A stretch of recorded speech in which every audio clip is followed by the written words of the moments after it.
Dentistry and General Radio Network presents The Bald Truth, the Dental Politics Podcast with Dr. Bob D. and Dr. Spencer Bloom, Special Edition, the Dental Compact Debate. Join us at Digapalooza this November in Chicago, brought to you by Dentistry in General. This exclusive event features world-renowned speakers, leaders in their fields, delivering carefully selected topics that tackle the real challenges dentists face today. Held in the private halls of Gibson's Steakhouse, it's more than CE. It's a connection to a supportive dental community. Early bird pricing is live, but spots are limited and selling fast. Visit dentistryingeneral.com for more details. In this episode, hand skill exam, something that dentists should have or not have. We don't want to do away with it just because there's a fee for it. The question, is it a valid exam? Should there be an exam? The AADB and its members are paid to be examiners for hand skill exams. Do you believe this creates a financial conflict of interest in opposing DDH Compact? The AADB doesn't give any exams. The AADB's members are the state dental boards, the state dental board attorneys, and the state board executive directors. They have no incentive and make not one penny from giving examinations. The AADB is not that role. It's like the Federation of State Medical Boards, although they do give an exam. AADB gives no exams. They administer no exams. They get no revenue from exams. It's a false premise. Licensure, patient safety, and corporate influence, the debate over dental compacts. A candid discussion with Dr. Guy Champagne, Dr. Spencer Bloom, and Dr. Bob D.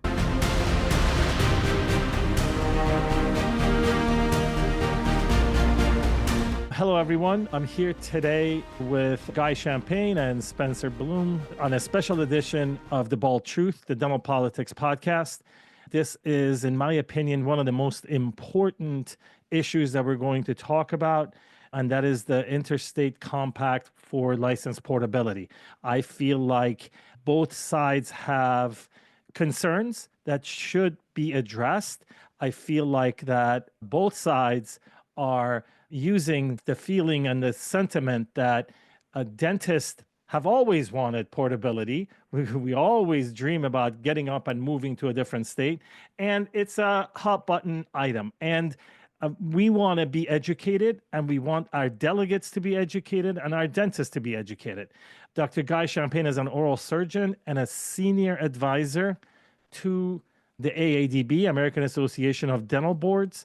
Dr. Spencer Bloom is a delegate from the Chicago area to the House of Delegates of the American Dental Association and my podcast partner. I want to start by saying that the other side, the DDH Compact supporters, have the same opportunity to come and explain their sides. I was trying to get someone here so we can debate.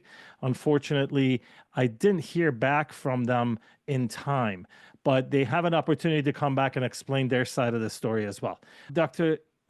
Champagne, I have actually reached out to their supporters, and I have some questions to ask you, and I want to get to those. The first question I want to ask is something that Spencer and I have talked about, the money issue.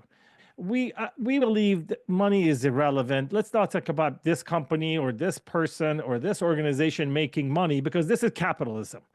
And any company, anybody who works needs to get paid. But they're talking about the conflict of interest and financial incentives. The AADB and its members are paid to be examiners for hand skill exams. Do you believe this creates a financial conflict of interest in opposing DDH Compact? Shouldn't students already burdened by debt be protected from unnecessary exam costs, giving the AADB benefits financially from maintaining current licensing structures? How do you justify your opposition to alternative licensure pathways that reduce costs for students? Okay, well, that's a very interesting question. It's a complex question, and I'm going to first say the premise is absolutely incorrect. The AADB doesn't give any exams. The AADB's members are the state dental boards, the state dental board attorneys, and the state board executive directors.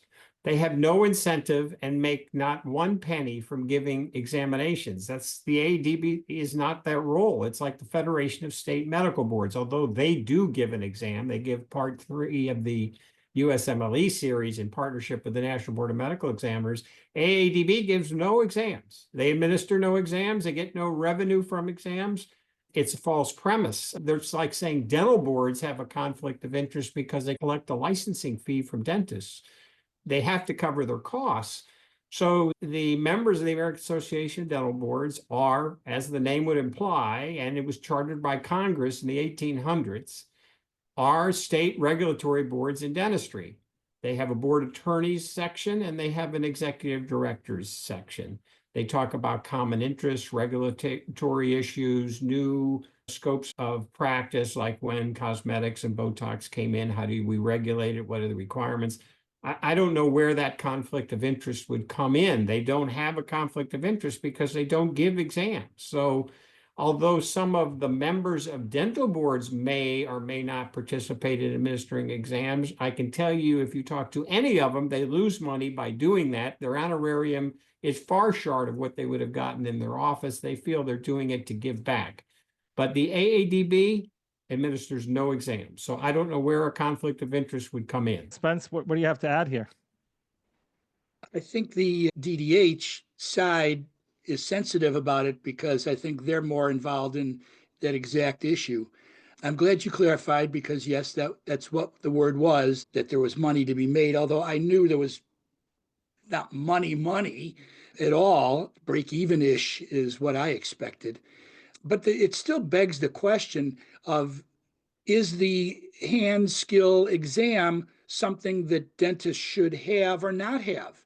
We don't want to do away with it just because there's a fee for it. The question, is it a valid exam? Should there be an exam? I think it's a great question. Is it important to have a performance exam? In other words, is it important that you can demonstrate that you can actually do what you have the knowledge to do? So there are 3 things you have to test in a high-stakes licensing exam: knowledge, skills, and judgment. And you have to test all 3 of those, not just one of those. My guess, if Stephen Hawking were a dentist, he would be able to pass any written exam that they could present him, but he could not do dentistry. We know now that the major testing agencies who do give performance exams, CDCA, REB, and CETA, they have consolidated. Of the 7,000 graduates, they test about 6,850 of those graduates. So now we have a longitudinal look how many dentists are not successful. It's about 0.5 to 1.5%, depending on the year, which is similar to what other licensure exams test. Is it important when you take your pilot's test that you not only pass the written test, but can fly the airplane? There's a reason they sit you in that seat and say, show me what you can do. People who cannot do a relatively straightforward class 2 and class 3 or cut 3 of the prosthetic preps or do the endodontic portion speaks for itself. Why can't you do that on a standardized platform? On retakes, absent remediation, do we see declining performance? In other words, if I take a cohort of people who failed the exam, test them again, their pass rate goes up, they're more successful, then there was almost a random decision. That's not what we see. On subsequent retakes, performance keeps deteriorating, and after about the 3rd retake, they never pass it. They're just unable to do it. So I would ask any dentist, do you find it significant that someone cannot do a class 2 on a simulated tooth in a mannequin on a patient that doesn't move, doesn't need anesthesia, can hold their mouth open all day long? Is that significant? To me, as an oral surgeon, when someone can't do something, it speaks for itself. And the argument that good hands have bad days just isn't true, because really when you say that, what you're saying is there is justification for doing clinically unacceptable work on any given day. I haven't seen that yet. And I don't know a patient that wants to hear, the rest of my work was great. I'm sorry what happened to you, but every other patient did well. really, it defies logic. We as clinicians understand, ask any dentist, did you get better over 5 to 10 years of practice? I got dramatically better. I think every dentist. So I've been in these debates with the Division of Testing at the ADA where their spokesperson says the brain tells your hands what to do. And I said, I wish I knew that. I would have been in the library a lot longer so I could play golf better. But that doesn't work that way. When I go to a cardiac surgeon or anything significant in my family, the first question everyone asks is, how many have you done? It's important. So I think, yes, I think it defies logic to say it doesn't matter if you can actually do what you say. I'm going to give you an example of someone who knows all about this exam, could pass any written component of it, and would fail the performance exam. Me. I'm an oral surgeon. I haven't done these things since 1978. I know about caries. I know about preparation principles. I know how to grade the preps. I know about prosthetic principles. I can't do it, though. I do not have the hand skills to do it. And I think it is important for patients to know that I do, at least at one moment in time. We're a surgical discipline. We are primarily a surgical discipline. Physicians in hospitals have to be board certified if they're going to be Joint Commission accredited, and they have to recertify. But every single case they bring in has to be reviewed for outcomes. It's a test every time. I know as a patient, that's what I want. I don't understand why you would want to have fewer safeguards. I don't want to have superfluous safeguards. And you're right, we don't want students who have an incredible amount of burden, and that's certainly not the test, because I don't care what exam you talk about, the national boards, the DL-OSCE, or a performance exam, each of them are about $2,000. That's a fraction of what they pay for their dental education. We're not contributing to the debt. But even with that, we don't want to overburden them with unnecessary fees. Actually, the costs are quite reasonable if you compare it with other licensure exams. So it's not extraordinary. In fact, the 5-part ADEX exam covering all of those disciplines, including a computerized OSCE, is about the same cost as just the OSCE by itself from other sources. So the cost is really not increased, but I think protection for patients is increased. And I think all of us want to know the people who treat us, not just in dentistry, can do what they say they can do. Like I said, pilots have to do it. EMTs have to do it. People whose job it is to actually perform, not just didactically understand, have tests. And I know they're going to say medicine doesn't have these. They do, though. They have board certification, which is required. They have peer review of all the cases and admissions in the hospital. I was in the hospital 3 days a week. It was, and it should be. It's a test every time I treat a patient. And somebody reviewing it is not a bad thing. But we don't have that in dentistry. We just have a one-time look. Yeah.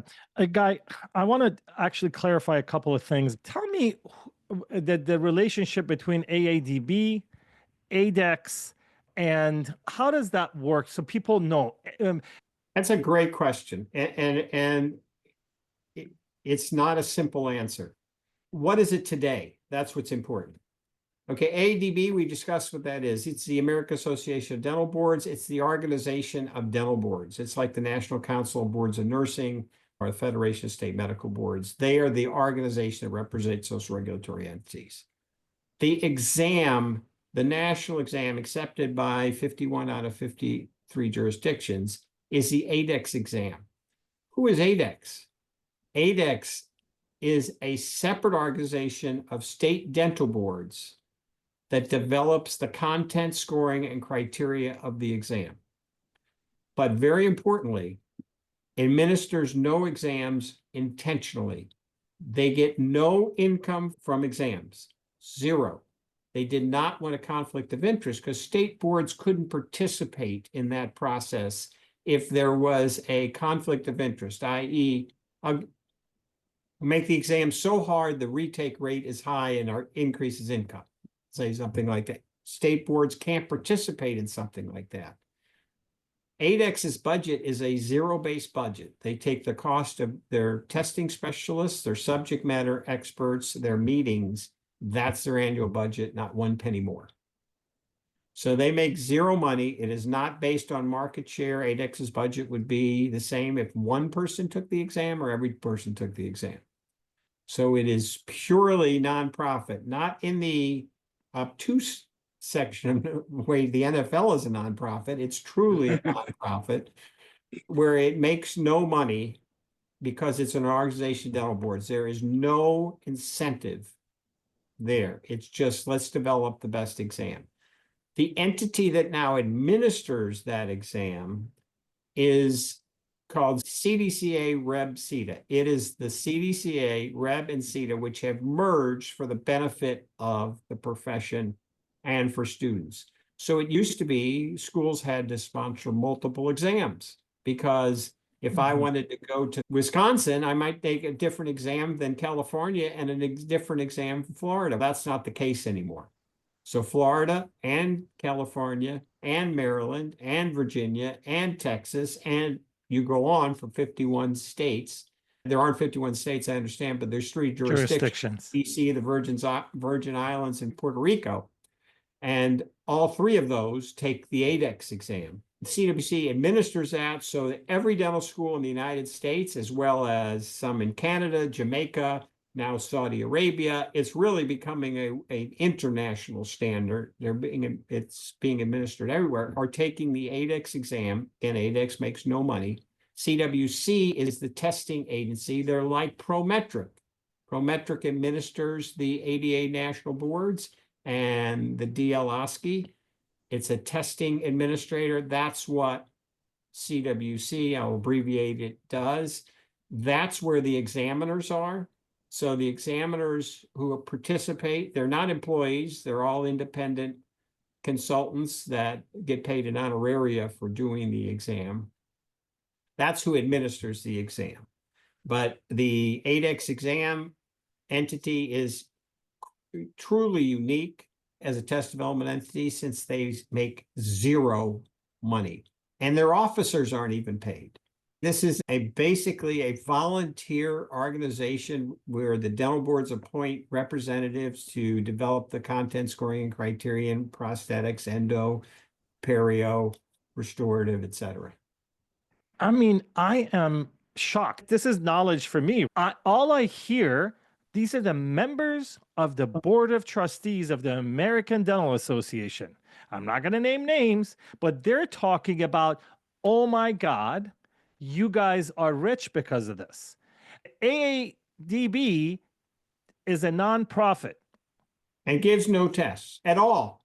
They don't have any involvement in testing. They're doing do they dental have practice acts. But do they have income? The Membership AADB. dues. Membership dues from... So state dental boards pay dues, individual members pay dues, the lawyers pay dues, the administrators pay dues, just so like the any students, the it's money a that dues-based organization.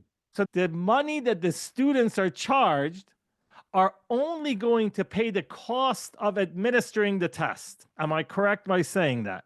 Testing fee doesn't go to ADEX or AADB. They receive zero fees from exams. They don't, neither entity administers examinations by intention because of the conflict of interest. Unlike the ADA, which does administer exams and develop exams and receives income from exams, and I'm not faulting them for that. I'm saying that's wrong. It's just a different organizational concept than what you see here. AADB represents dental boards. Their objection to the compact is public protection. It is not the testing side.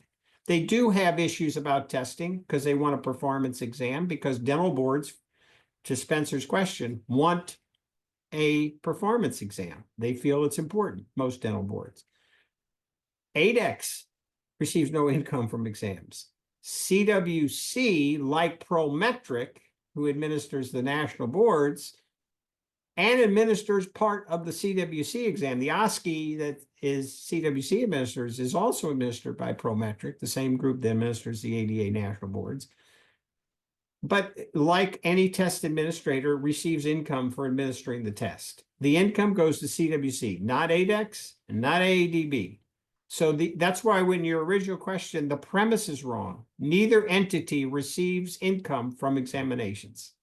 So the argument is a total false flag. Well, it's that they don't understand the groups and what they do.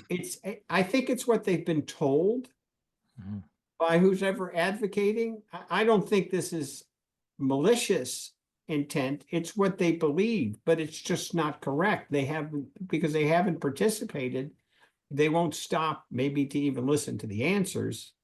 But neither one of those organizations receive any income from examinations. I'm satisfied with this answer. Spencer, do you have any thing to add here? This conflict of interest with financial incentives is irrelevant. I am satisfied with that. The other side can come and explain to me, maybe show me some documents that somebody's getting paid somehow. I'll be happy to publicize it. You guys have hard evidence that the people who fail these tests actually continue failing, correct? Exactly. And I think, Bob, you've hit the point. When you get a reliable result, okay, I'm going to give you a story where a dentist failed the NERB 3 times, passed another exam, sued the NERB, said this was capricious and arbitrary because they passed the first time, they took another. When they did the discovery, they realized they failed the same section in this other exam, but the NERB required you to pass every section, and they didn't. They averaged the score. Now, they said, you've demonstrated the validity. Okay, great. But they got a license because they took this other exam and the state accepted it. That's not the end of the story. They wanted to move to an ADEX state. This happened about 5 years ago. That same dentist, 30 years later, failed the same section on the ADEX exam given by other examiners who weren't even alive back when he took it, still doing the same things incorrectly. If you talk to dental boards and you look at disciplinary records, it is the same people over and over again. When we get to that question, that's the thrust of the differences. It's that 2% of dentists who've had problems either criminally or discipline-wise with the boards, or who were unable to pass a performance exam. That small 2%, that's the cohort that could participate in one compact and another. And the question is, do you want your state to take a look at those people first before you allow them to practice? Because I think we all understand we are not solving the workforce issues by a compact. There's only a fixed number of dentists. I don't know any place that has a surplus that's saying, my dentists want to leave and come and practice with your state, because Al Gay, when he was at the ADA years ago, studied that and found that licensure requirements does not determine where dentists go. Dentists go where they want to go and do what they have to do to get there. Now, should we have easier portability? Sure, we would all like that. As an oral surgeon, I can tell you, I had to take a clinical board, 2 of them, and one of them, I hadn't treated a patient for 5 years in dentistry and didn't have anything to do with what I did. I would have loved to have had the portability. Now, we do for most states, as 42 states have licensure by credentials. So you can move just by credentials now through 42 states, as long as your record. It's interesting, licensure by credential laws have the same requirements. You can't be convicted of a felony. You can't have had discipline. You had to have a clean record, practice at least 5 years, and then you can come into the state if you had the appropriate education and testing. I think it makes common sense to all of us. Yes, absolutely. One thing I want to bring up, and this is again someone from the Board of Trustees of the American Dental Association. I feel like actually he's not alone. A lot of people are hurt by the procedures that were done on live patients. They had to bribe patients. They had to do all kinds of things. So their feelings are hurt. As a matter of fact, they are mad at ADEX for supposedly, based on the information they're telling me, you are not in support of the PGY 1 requirement and the OSCE. That's a great question. Okay. So let's talk about patients for a minute. I don't use the term live patients because we're not the mortuary boards. We only treat live patients. I would prefer to treat a patient Dead with a patient. live patient in my career, but I never did. So the testing agency that I'm associated with certainly was not opposed to a alternative to patients. The problem is we did not have a simulation with the variability that a patient offers. So caries progresses, right? Decalcification to frank caries, affected dentin to infected dentin, there's stain, there's all this variable when you treat a patient. There was no simulation. We actually started working on a simulation in 2016, well before COVID. We invested millions in developing, which we now have. It's called the Confidant tooth. No two teeth are the same. The caries, the amount of stained and unstained caries varies. The amount of stain without caries promulgates along the DEJ, promulgates the way caries does, but no two teeth are the same. So everybody could do an MO on number 30 and no two would be the same. So they have to do modification. So once we developed that, we went to a non-patient-based exam. And we went to the non-patient-based exam for the same reason we use advanced cardiac life support testing. There's more variability in a simulation if you can do it well than any patient can offer. And that's what we found. Actually, the Confidant exam is more challenging than a patient because they chose their own patient with very tiny lesions. But I agree, the ethics of using patients during an examination is a real problem, which is why we started to develop this. It would be interesting to know that ADEX, the dental boards, not the testing agency, the dental boards, people who make no money from this, don't allow patient exams anymore. So they will not even credential someone who takes a patient-based exam now. We have an administered one for several years, but believe it or not, a few schools asked for it because it was easier. We won't do it. It will only be a non-patient-based exam. So I think that argument is done. It would be like criticizing ENT for doing tonsils and adenoids when they don't do it anymore. We've gone beyond that point. Spence, what are your thoughts about what Dr. Champagne said? It seems like to me, we made some mistakes in the past, or not mistakes, but that was all we had. And now we're improving, right? Yeah, I'm impressed. I did not know that no two teeth are alike. As you said, Bob, we're old. We took our exams a long time ago, and I think it's impressive to hear the improvements and that the exams are challenging. In my mind, I'm thinking of what was it called, the Dentec teeth that we had, and there were no lesions. I'm satisfied that the bench test with these new teeth, what are they called again? The teeth are called Confidant teeth.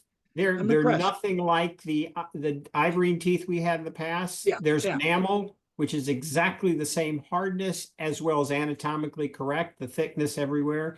The dentin is exactly the hardness of dentin. It took years to do this, and the caries is variable. Like we said, every tooth is different. One year, every candidate had the same anterior and posterior.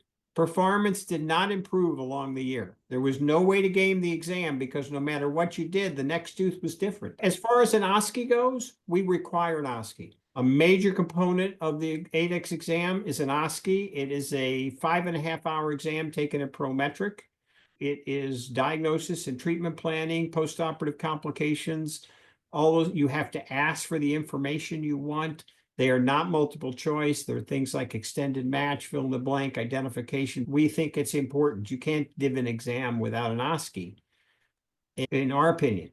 But you can't give the exam without a performance exam either. Both parts are necessary. Now, as far as a PGY1 or any advanced training, of course that's better, but it serves two different purposes. So I did my oral and maxillofacial surgery residency, but I still was certified by the American Board of Oral and Maxillofacial Surgery. I still had to take an examination at the end of that process, just like any training process. I was also a pilot. When you get your visual flight rule rating, simple aircraft single engine, you don't just get to train in a complex aircraft and instrument rating and just go. You take another exam if you've incorporated those skills.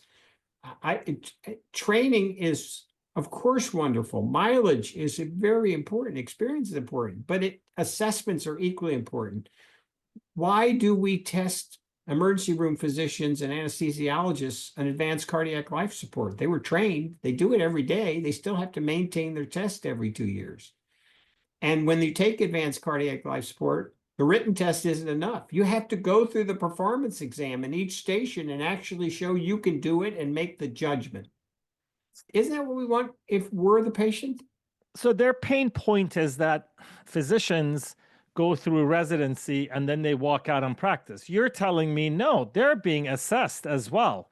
Meaning that if you go through the PGY1 postgraduate, do they still have to pass this in the state of New York? Do they still have to take a test? No, They do not in not. New York.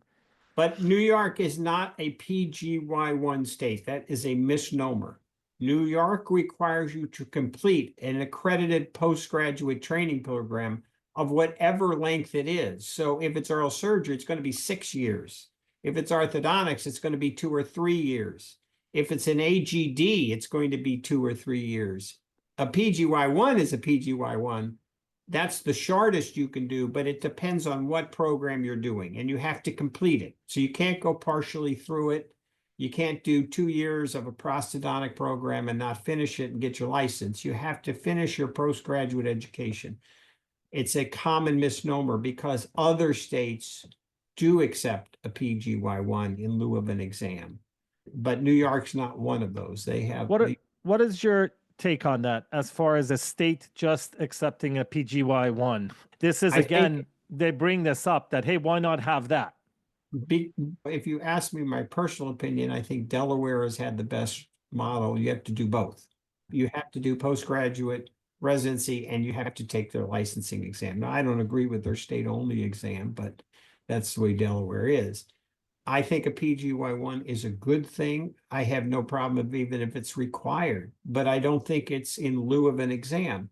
So when they say physicians don't do anything, no, you can't get privileges in an accredited hospital without being board certified. That's a far more rigorous exam than any dentist normally takes unless you get board certified in a field of dentistry. Not only do they have to get board certified, they have to recertify. That every 7 to 10 years, I had to recertify. I just couldn't continue to practice. And if I go to a hospital, just like every surgeon, they have to get credentialed. They just can't walk in and do things. They have to say, I want to do this. And they say, okay, let me see your experience.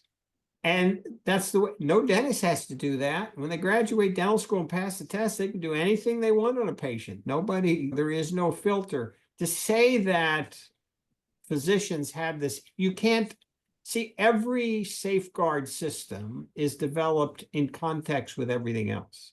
So no one says the ADEX exam is good enough if you didn't have an accredited dental education, if you didn't pass the national boards as well. We base it on the candidate doing all three things.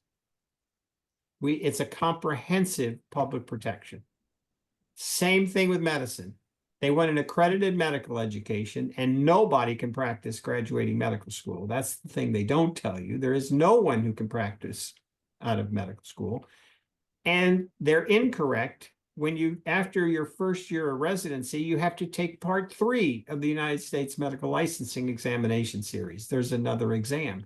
But that's not good enough because when you complete your residency, you have to be board certified within a period of time to maintain hospital privileges. So all of those things, as well as something that dentistry doesn't have at all, mandatory peer review and QA of all the cases and admissions in a hospital.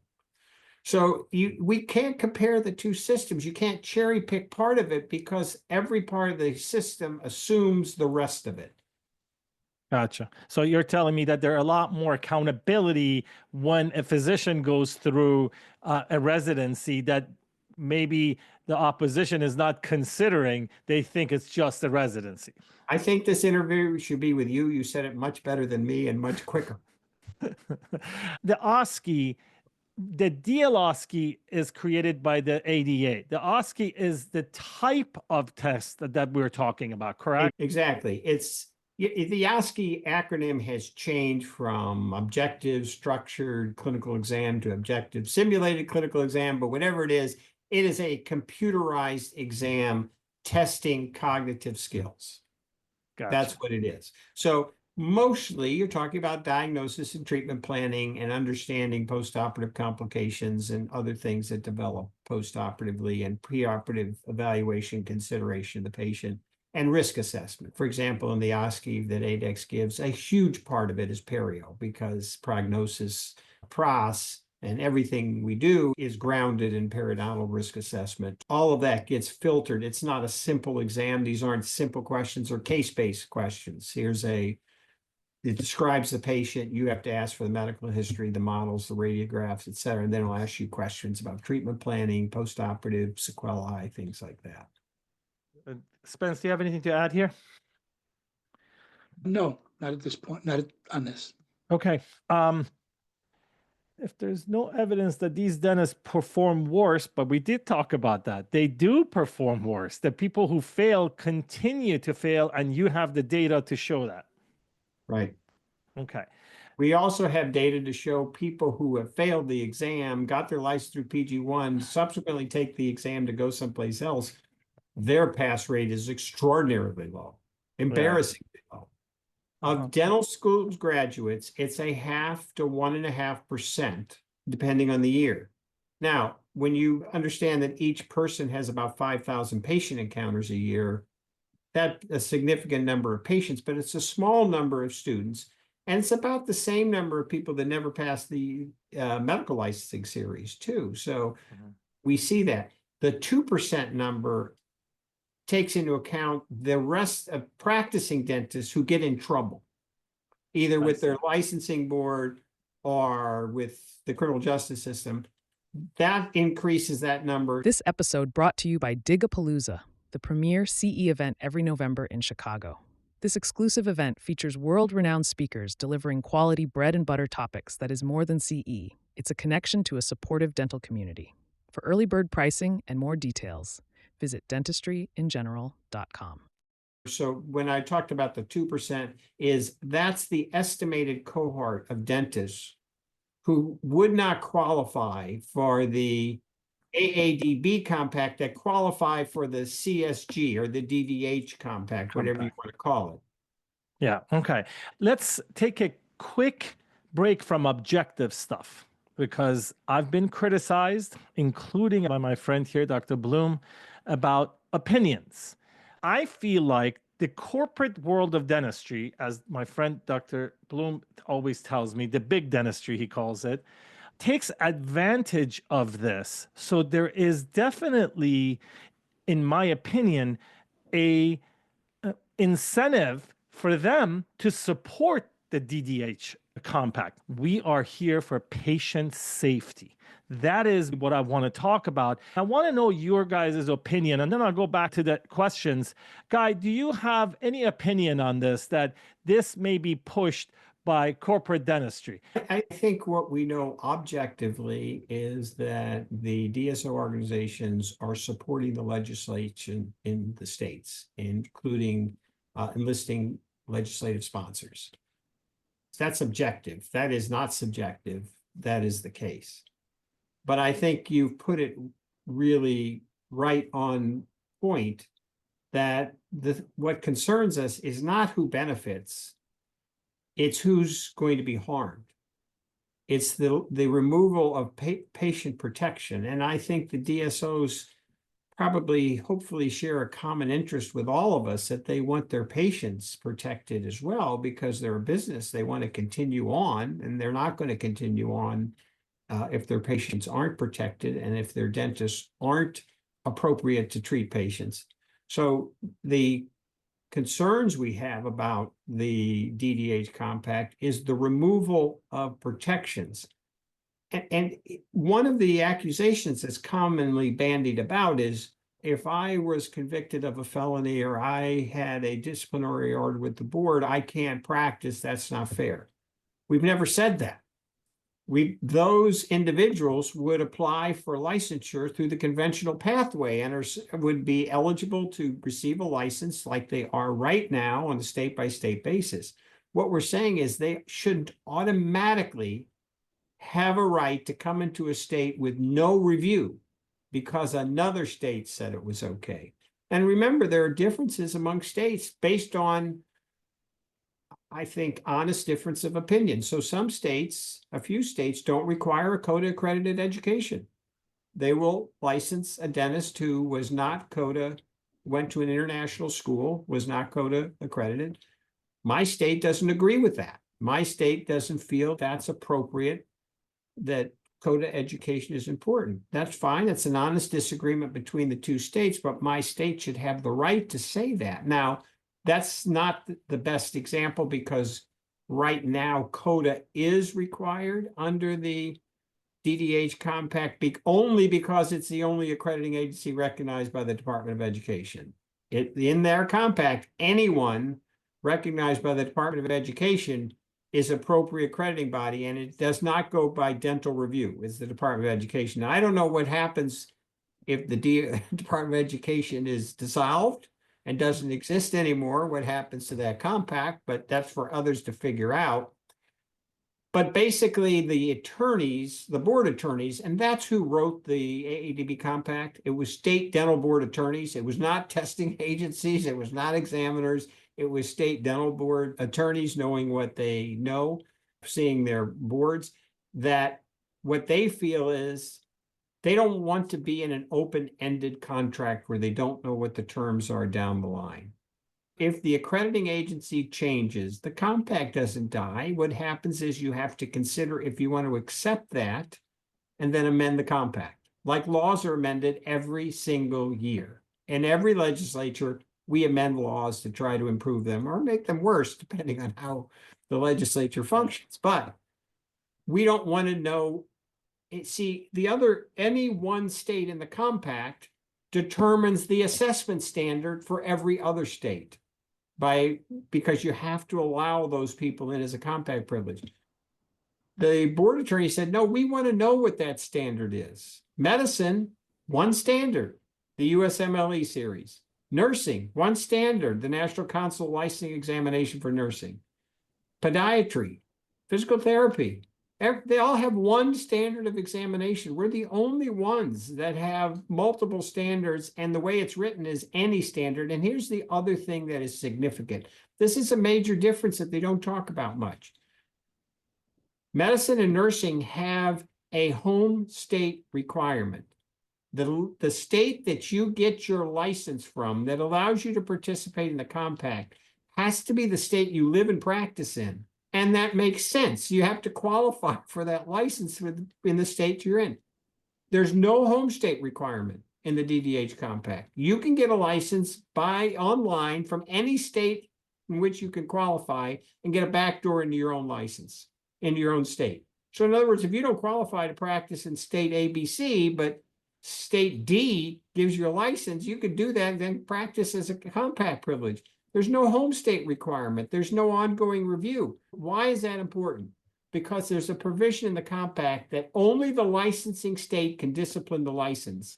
And many states can't discipline your license if what you did wasn't done in that state. So if you don't have to practice or live in that state, your license is never subject to discipline potentially. That's a significant problem. There's so many things.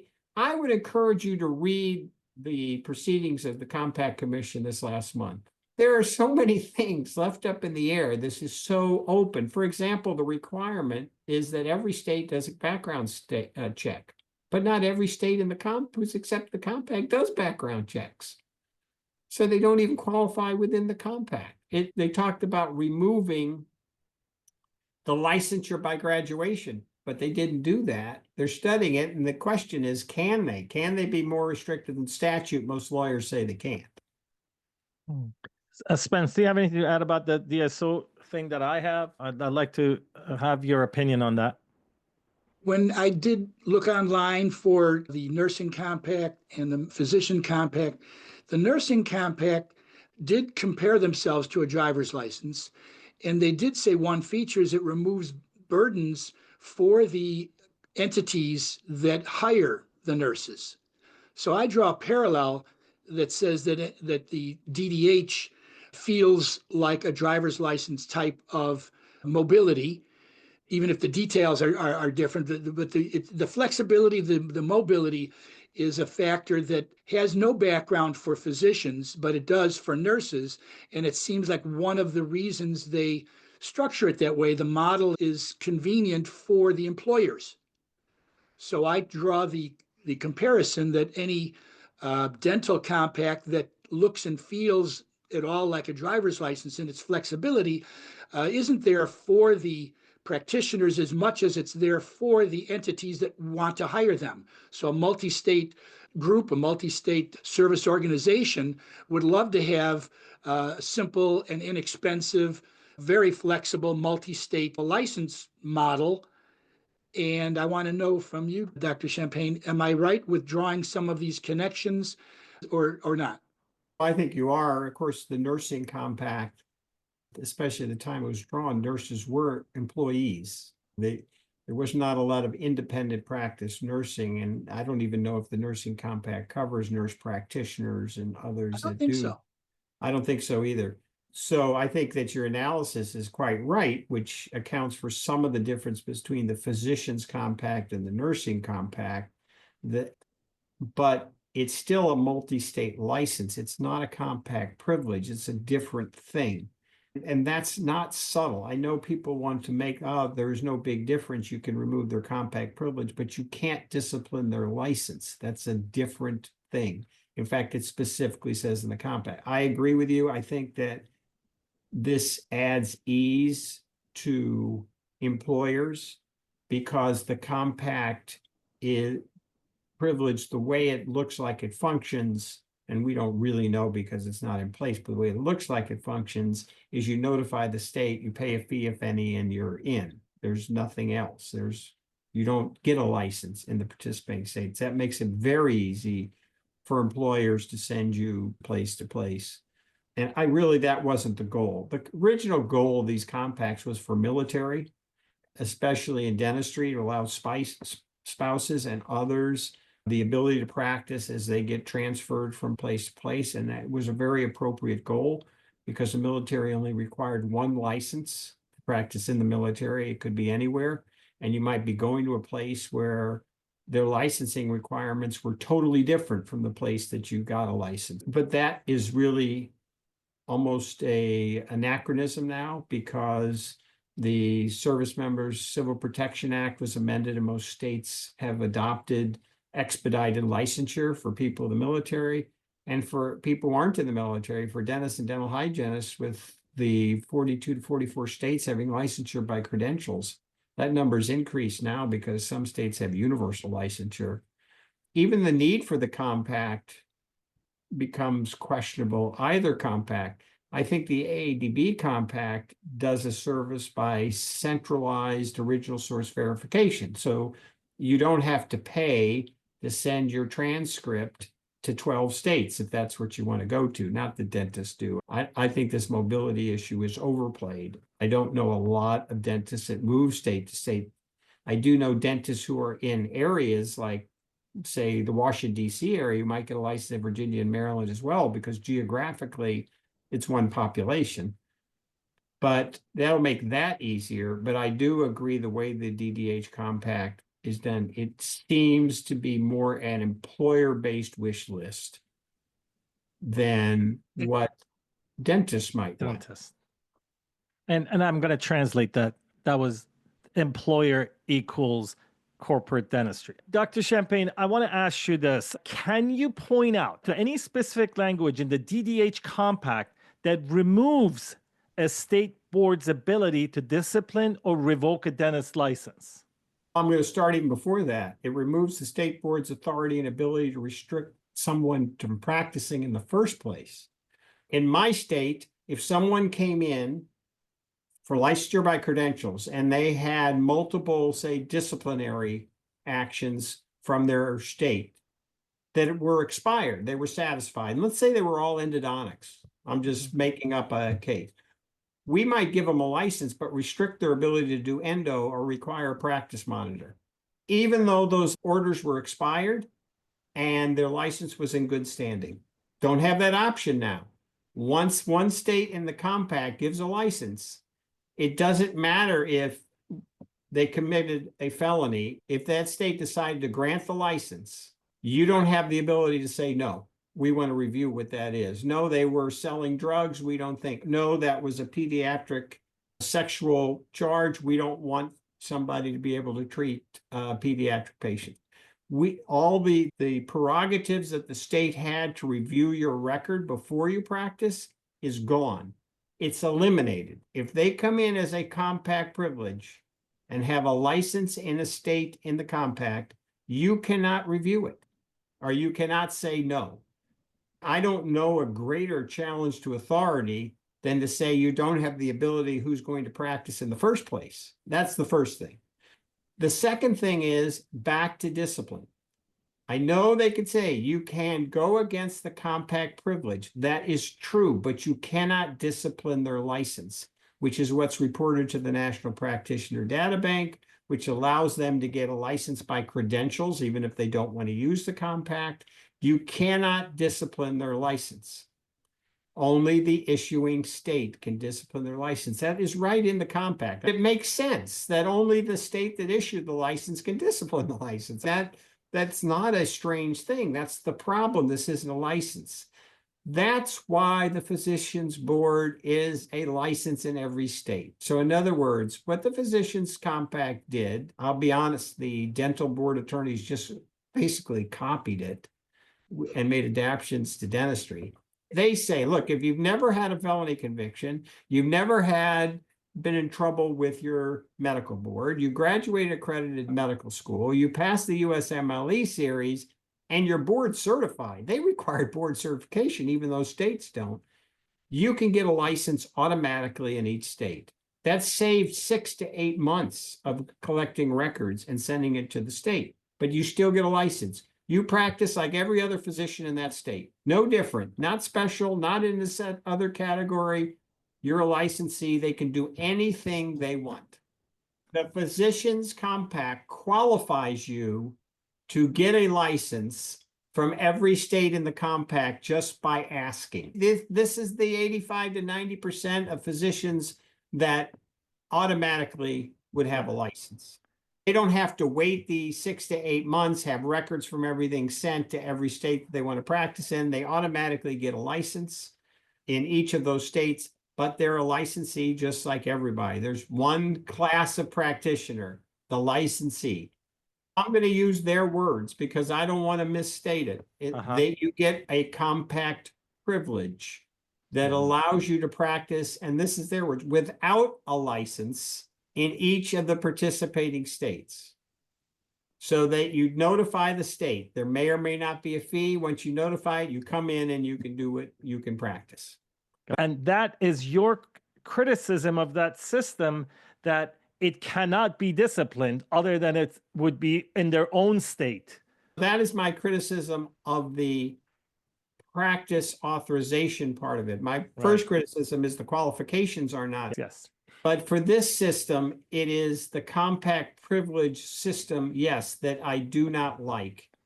It is truly a driver's license system, as we talked about, but without the penalties of the driver's license system that we have now. So the issue is you're going to pay a fee.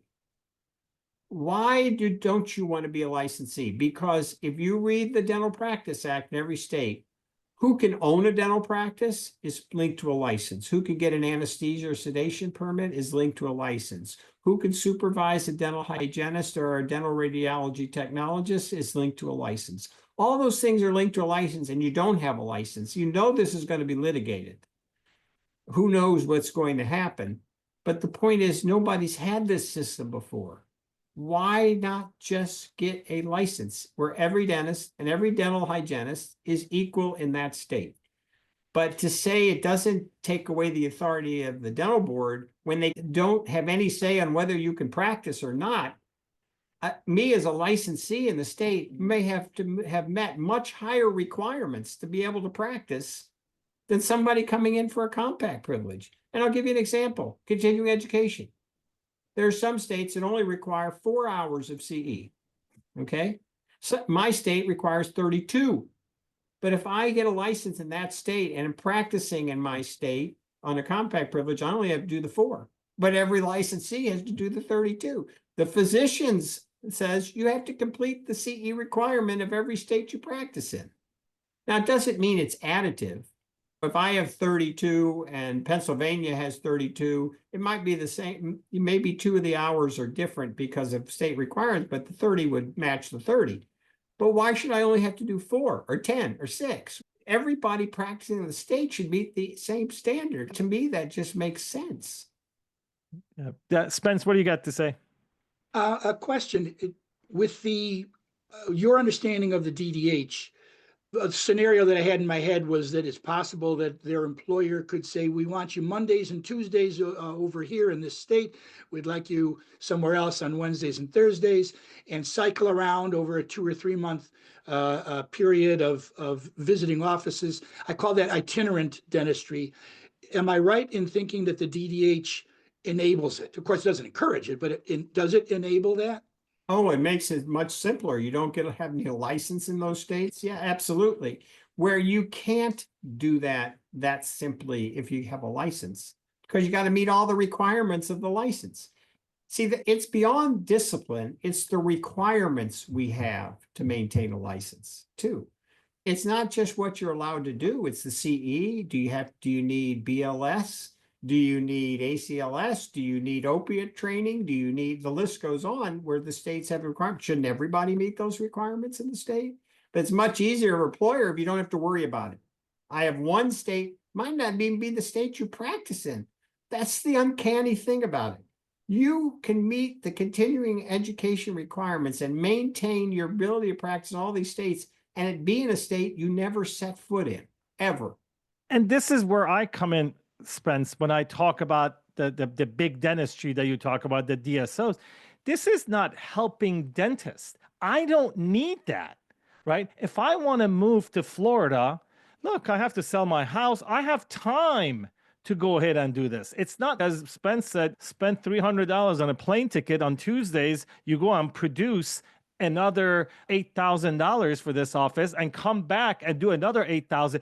Yeah, it's great for that organization and maybe that dentist, but it doesn't help the profession of dentistry, doesn't help patients, doesn't help regular dentists like Spence and I. Who is this benefiting? The next question here is, there is a frustration with organized dentistry that the ADA doesn't do enough to push for licensure reform. What role should the AADB play in advocating for licensure portability? So they feel like they're doing me a favor. I'm here to tell you, I don't need this right now. But Bob, my question is, when you say the ADA, who are we talking about? The House of Delegates never endorsed this. Twice. Right. It got sent back. Twice. 2 years in a row. Yeah. I want to know who authorized the support. I know that they have a general principle to support compacts and portability. Right.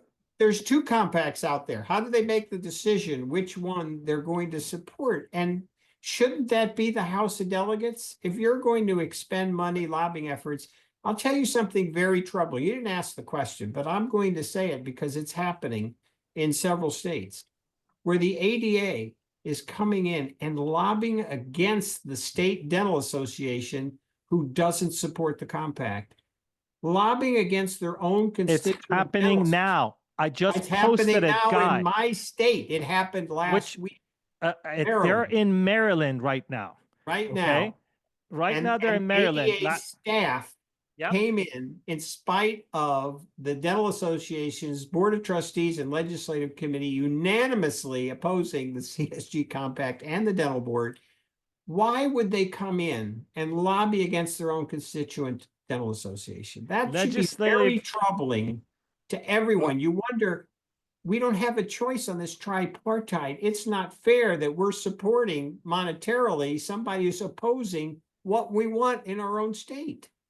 legislative liaison, Department of State Government Affairs of ADA, is spending our dues money to send staff to different states to lobby against this state, which is the Right. dentist.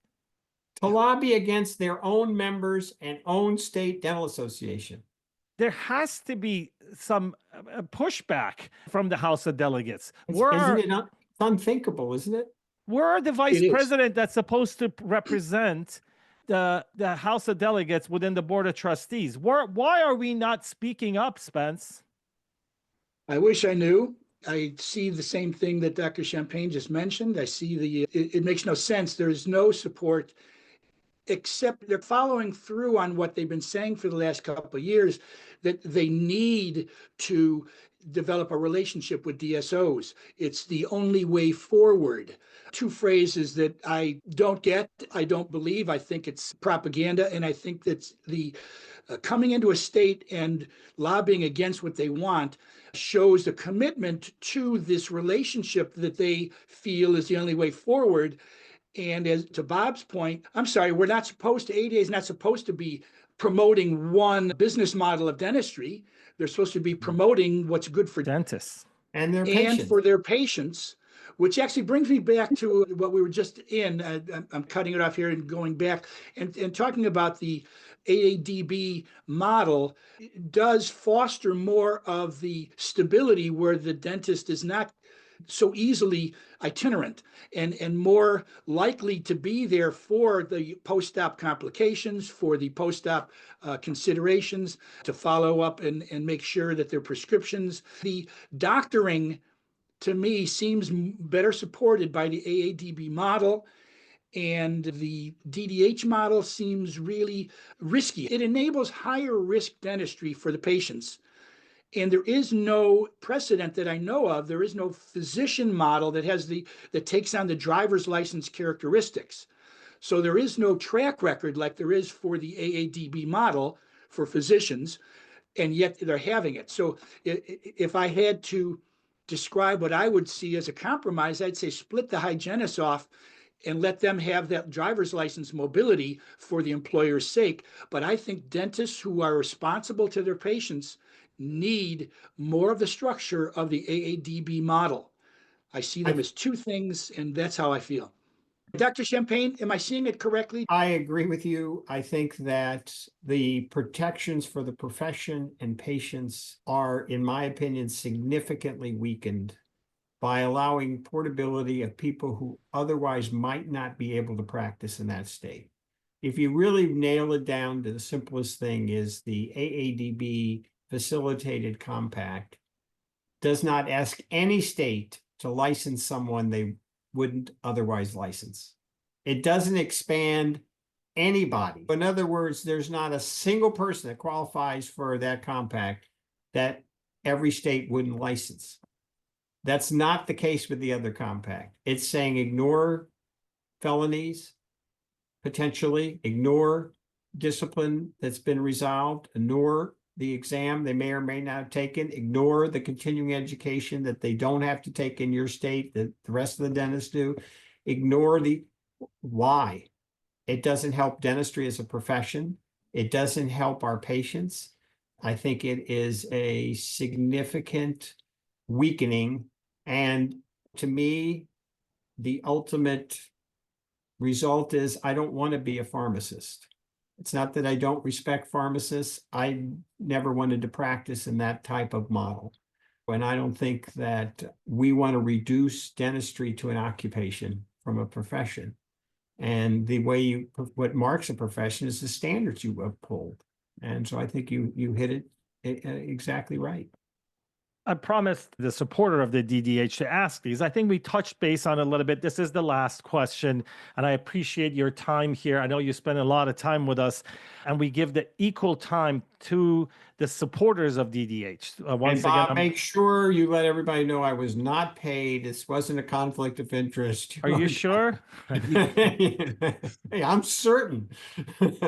Well, let me click a few times. There'll be some money involved. Oh, yeah, because I've been accused I'm the click for pay. It says AADB's resistance to national uniformity in licensing. The DDH Compact aims to create national uniformity, reducing inconsistencies between states. Why does AADB continue to push state by state? Wouldn't it be better for dentists to have a clear, uniform path to license across all states? How do you respond to criticism that AADB is clinging outdated licensure models at the expense of efficiencies?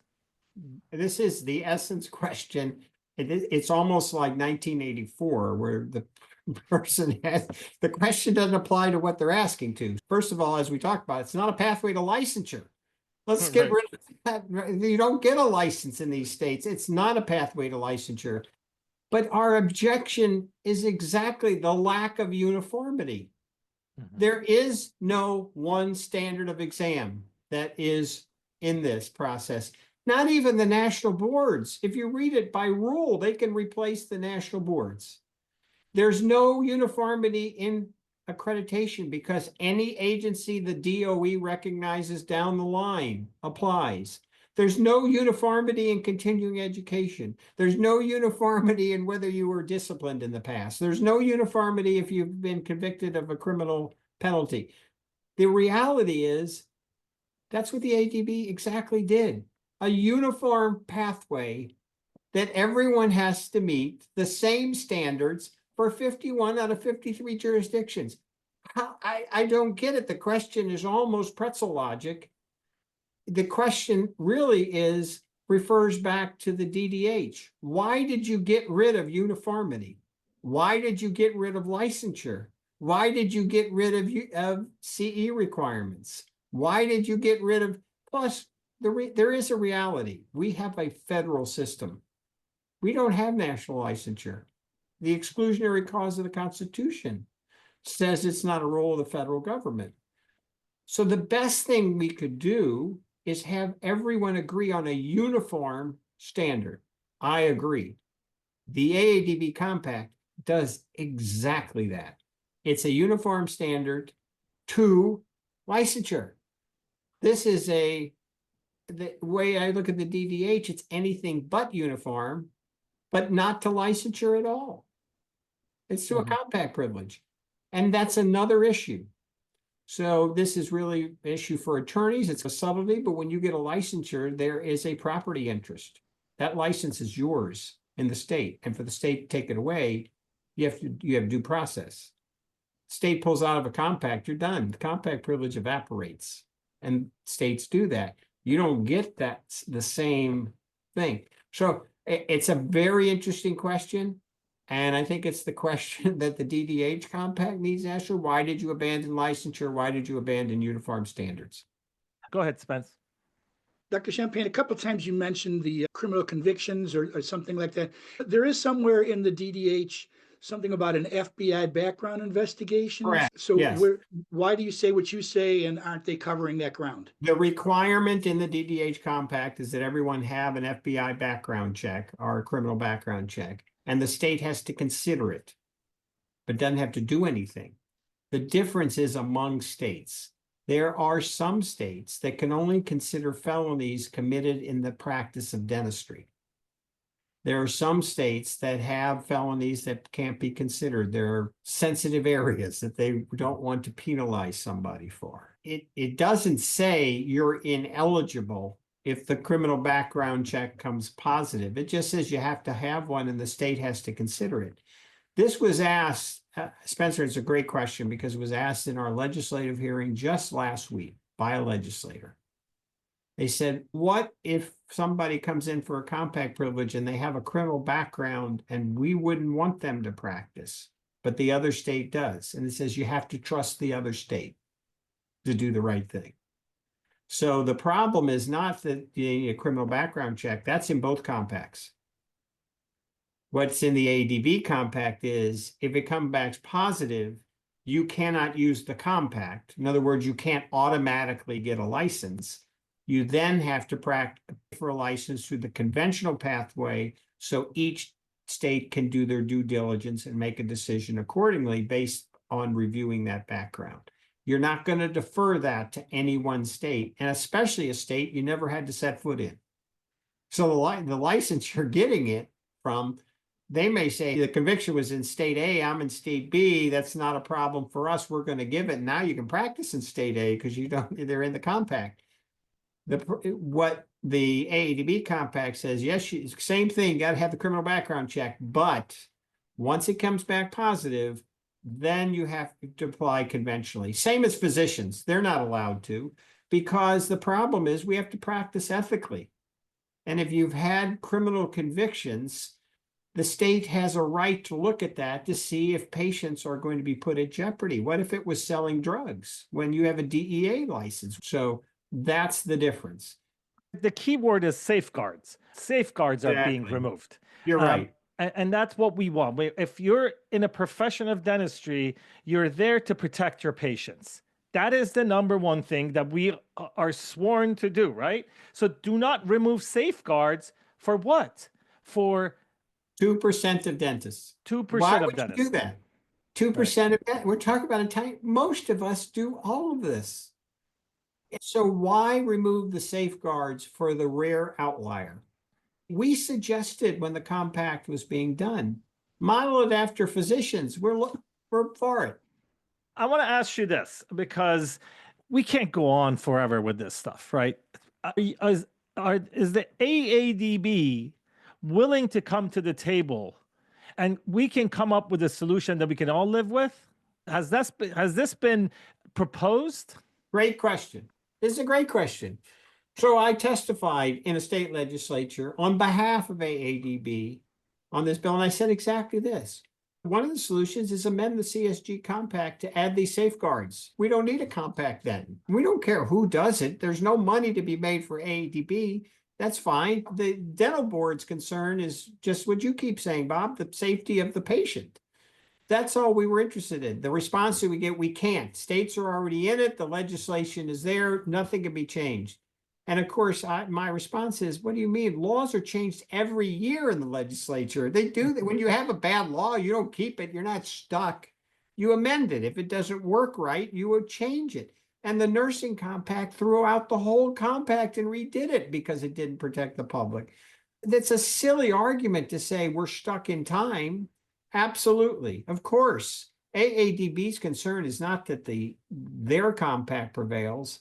It's that the patient protections prevail. If the compact was amended to mirror the AADB compact, there wouldn't be an AADB compact. The only reason that compact was developed is because the board's attorneys knew some states would want a compact, and that one didn't protect the public, but the physicians did. And I can also send you an article that's a retrospective look at the physicians compact and how well it's done. And it has done well because it's maintained the standards. The Physicians Compact, to be honest, raised the standards because they required board certification and states didn't. Now, we don't do that, obviously, in dentistry. We have the licensing requirements that any state would honor, and no state requires board certification. But isn't that what we're all interested in, the best possible care? Isn't that why we do this every day? A question came through and it says, ask Dr. Champagne about the feasibility of the ADA acquisition of the AADB as the skill test arm of the organization, just like CODA and ADEA.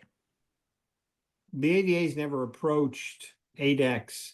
I don't know whether it is feasible because of how I described what ADEX is. It's an organization of dental boards. They don't work with collaborative efforts that are proprietary.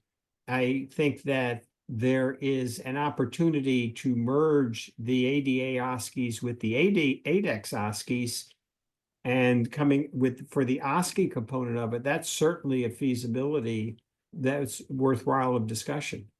Yeah, and this is what I'd like for the two sides to come together.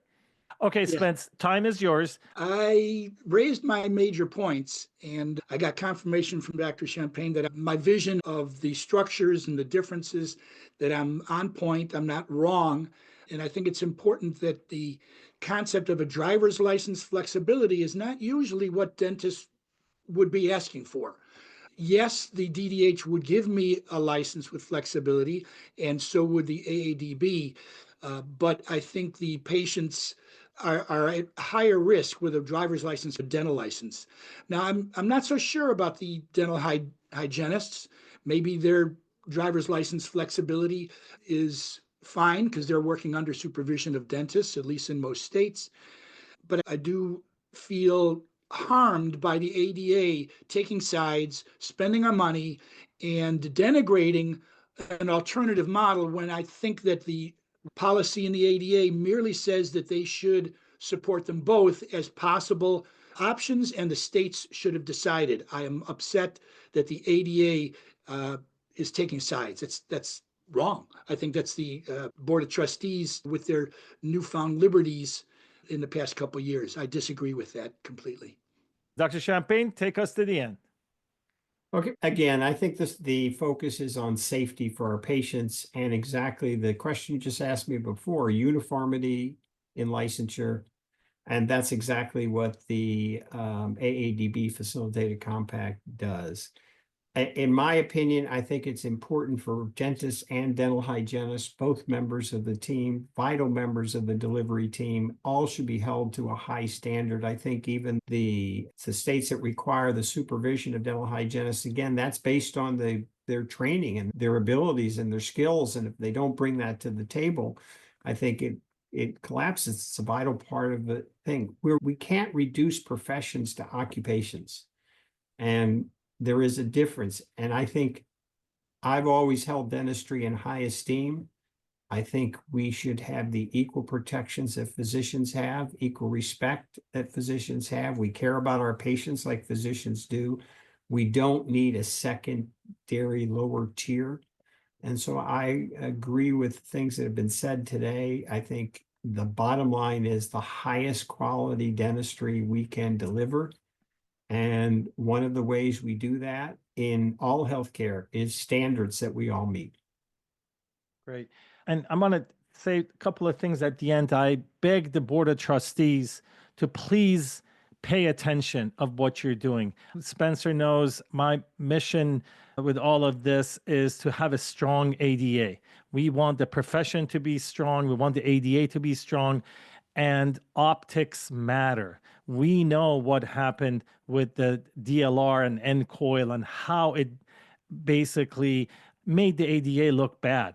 Don't do this again. This is not the right thing. I want everybody to educate themselves and not be followers. I want to thank both of you guys for being here today, and hopefully we can get the other side and come and explain their side for us. My pleasure. Thank you. Thank you. Thank you, Bob. Thank you, Dr. Champagne. It's nice conversing with you. Thank you. That's a wrap, but your journey continues at Digapalooza this November in Chicago. Presented by Dentistry in General, this event connects you with world-class speakers, sharing insights you won't find anywhere else, and delivering carefully selected topics to help you grow clinically and professionally. Early bird pricing is available, but spots are limited and selling quickly. Elevate your skills and expand your network. Visit dentistryingeneral.com to register now. This has been a production of Dentistry in General Radio Network.